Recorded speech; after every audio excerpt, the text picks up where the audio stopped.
Hello বন্ধুরা, আমি Ashok Das blog থেকে আজকে একটি ক্ষেতের মধ্যে ঢুকে পড়লাম। বেগুন দেখুন কি দারুণ বেগুন হয়েছে।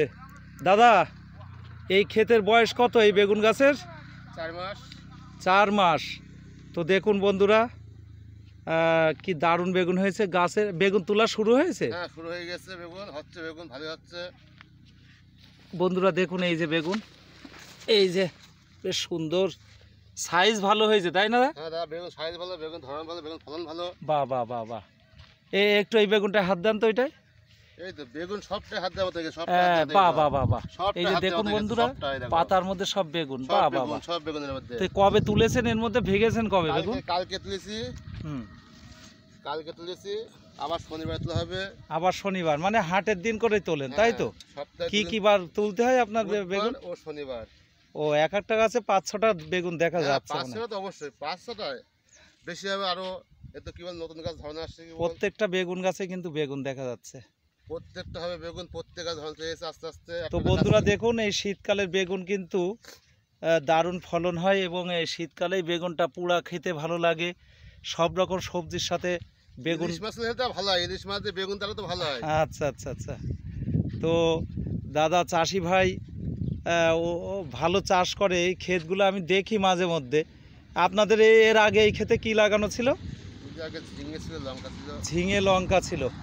আমার দাদা খুব ভালো লোক, আমার দাদা পুরনো ব্যবসাদার, আমাদের গ্রামতে বহুত দিন থেকে আসে, খুব ভালো লোক। দাদা একটু সাবস্ক্রাইব একটু আপনারা শেয়ার করবেন, দাদা যেন আস্তে আস্তে উপরে উঠতে পারে। দাদা এইটা সবাই কামনা।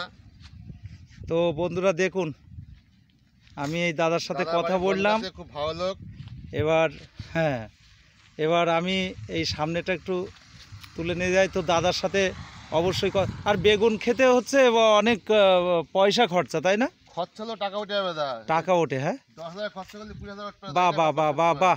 তো এইভাবে যদি রোজগার হয়, ইনকাম হয়, তাহলে তো সত্যি সবাই প্রতিষ্ঠিতভাবে চাষ করেই তো বেঁচে আছি। আমরা চাষ করে বাহ আজকে আমরা সবাই বেঁচে আছি। বাহ বাহ বাহ। এই অনেকে বলে ও চাষ করছে, ইনকাম নেই। তো সেগুলো প্রতিষ্ঠিত চাষি বলে না। হ্যাঁ, যারা সত্যি প্রতিষ্ঠিত চাষি, খরচ না করে চাষ তো আমার ইনকামটা হবে। ঠিক ঠিক ঠিক ঠিক। আমার তো কত টাকা খরচ, আগে খরচ করে তবে ইনকাম করতে হবে। তাই দেখছি প্রতিটা বেগুন গাছে দেখো, ওই যে বেগুন দেখুন, প্রত্যেক গাছে বেগুন, দারুণ বেগুন প্রত্যেকটা। আর গাছের সাইজও বেশ সুন্দর, আর গাছের মানে তরতাজা গাছ, তাই না? একদম নিউ গাছ, একদম নিউ গাছ। এই বেগুন খেতেও ভালো লাগবে। তো আপনারা দেখুন, এইরকম গাছ একটা তৈরি করতে কষ্ট, অনেক শ্রম দিতে হয়, অনেক শ্রম দিতে হয়। ফলও হবে, চাপ নেই অত, ধৈর্যের ফল আছে। আচ্ছা আচ্ছা। তো বন্ধুরা দেখতে থাকুন, কি দারুণ একটি বেগুন ক্ষেত আপনাদের সামনে আমি তুলে ধরছি। আজকের ওয়েদারটাও একটু শান্ত মতো, ঠান্ডা ঠান্ডা ভাব পড়ে গেছে। ঠান্ডা তো পড়বে এখন। আচ্ছা, ঠান্ডা বেশি পড়লে কি বেগুনের চাষ ভালো হয় না? বেশি পড়লে বেগুন ভালো হবে। আচ্ছা আচ্ছা আচ্ছা। তো দেখুন, আমার তো গাছগুলো খুবই সুন্দর লাগছে। গাছ খুব ভালো হয়েছে। হ্যাঁ হ্যাঁ হ্যাঁ। আর প্রতিটা গাছে দেখছি এই যে ফুল, এগুলো ফুল বলে তো? হ্যাঁ, ফুলের থেকে ফল, ফুলের থেকে এই যে প্রতিটা গাছে দারুণ ফুল হয়েছে। দেখুন ফুল, এই ফুল হবে, ফুলের থেকে ফল হবে। তো আপনাদের আর ক বিঘে আছে বেগুন ক্ষেত? বেগুন আর বেশি না, 12 কাঠা। সত্যি বেগুনগুলো খুব, এই যে বেগুনের সাইজ দেখুন, কি দারুণ সাইজ বেগুন। এইসব বেগুন দেখার মতো। কালকে তোলা বেগুনটা, কালকে তোলা। হ্যাঁ, কালকে বিকেলে তোলা। তো দেখুন বন্ধুরা, এইসব বেগুন, আর বেগুনের কালার কিন্তু এটাই ভালো। লোক সাদা বেগুনের কথা বলে, ঠিক আছে, হ্যাঁ, ওই পাতা বা ছিঁড়ে দিতে হয় পাকা পাতাগুলো। তো দেখুন এই মাঠে, এটা সবজিরই মাঠ বলা চলে, তাই না? এটা কি শুল্কর মাঠ না? শুল্কর মাঠ। এই মাঠে সব রকম সবজি বেশি উৎপাদন হয়।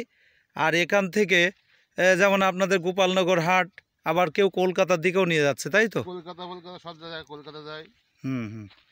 তো সেদিন এক চাষি ভাই বলছিল যে চাষ করে, হ্যাঁ, যদি মনের মতো চাষ করা যায় তাহলে ইনকাম করতে অসুবিধা হয় না।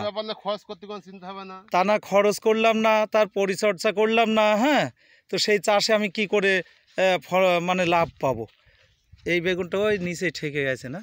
ও আচ্ছা, মাটিতে থাকবে, ছোট গাছ তো। তো দেখুন বন্ধুরা, কেমন লাগছে অবশ্যই অশোক দাস ব্লগের সাথে আপনারা থাকবেন।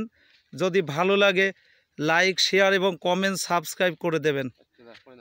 তো ধন্যবাদ রাখলাম, ভালো থাকবেন। ওই যে এক ভাই ওখানে মনে হচ্ছে এই মাচা বাঁধছে।